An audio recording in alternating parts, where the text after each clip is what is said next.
Welcome to today's Business Report. I'm Denise Williams, bringing you the developments shaping markets, capital access, and business decision-making across Jamaica and the region. Let's get into the stories that matter. Victoria Mutual Investments Limited, VMIL, confirms that it has obtained an interim court order in connection with proposed steps relating to the shareholdings of entities with interest in Kentire Holdings Jamaica Limited, and this company is chaired by Tyrone Reed. The matter is scheduled to return to court for further hearing on April 27, 2026.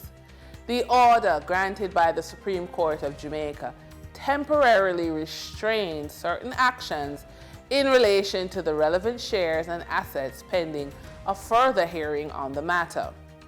VMIL said it took this step to protect its legal and commercial interests, including rights arising under existing security arrangements affecting certain shareholdings, as well as the judgment obtained against Kentire Holdings and related companies for sums due and owing to VMIL.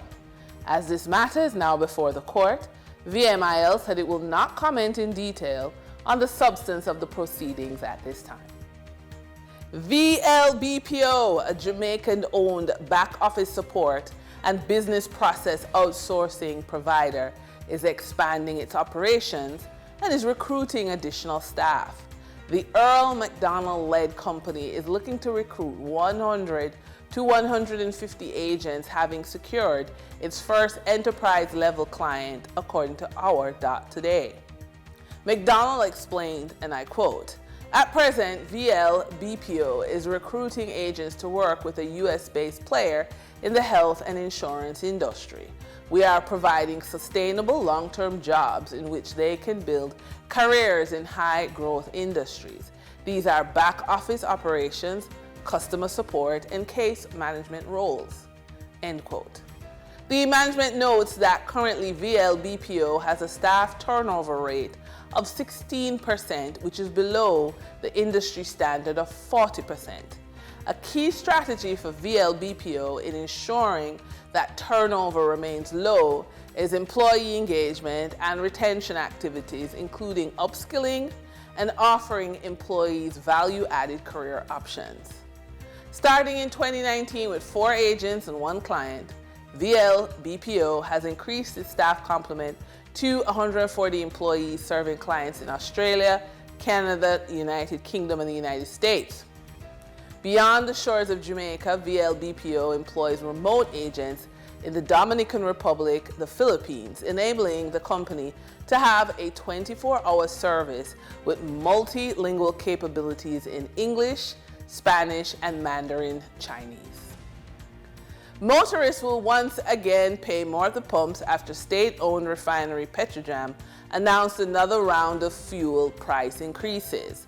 Effective Thursday, E10 87 gasoline will rise by $4.50 to $172.38 per liter, while E10 90 moves up the same amount to $179.82 per liter. Automotive diesel will sell for $184.75 per liter, and ultra-low sulfur diesel increases to $191.59. Kerosene will also climb by $4.50 to $174.14 per liter. Meanwhile, propane cooking gas goes up slightly by 25 cents to $80.36, while butane dips by 25 cents to $89.08 per liter. PBCJam says ongoing tensions in the Middle East continue to keep oil prices above seasonal averages, driving another week of higher transport fuel costs. Retailers will add their markups to the listed prices. For the trading period of April 1, 2026, the most actively traded securities were Trans-Jamaica Highway Limited with 14,017,257 units, representing 43.78% of market sales volume. Trans-Jamaica Highway Limited US dollar shares with 2,200,000 244,961 units, representing 7.01% of market sales activities. Kentire Holdings Jamaica Limited with 2,185,401 units, representing 6.83% of market sales activities. Investor activity remained concentrated in conglomerate and transportation plays, signaling continued interest in dividend-producing and strategic assets. Turning to the foreign exchange market based on Bank of Jamaica data for April 1, 2026, Forex traders recorded significant activity with strong demand across major currencies. For the US dollar, trading margins reflected steady liquidity, with the US selling at $156.97 and buying at $158.87. For the Canadian dollar, moderate gains supported by $2.09 transaction spreads. The Canadian dollar sold for $111.73 and was bought for $113.82. For the British pound, continued volatility offered short-term trading opportunities of 67 cents in profits for the banks. The British pound sold for $210.56 and was bought for $211.23. These movements underscore the importance of cash flow timing and currency awareness for businesses managing import costs, debt servicing, or overseas exposure. For our credit report tip of the day, ignoring your credit report while building a debt portfolio may not hit you in your 20s, 30s, and 40s, but it becomes undeniable in your 50s. Your 30s and 40s is the window for strategic expansion.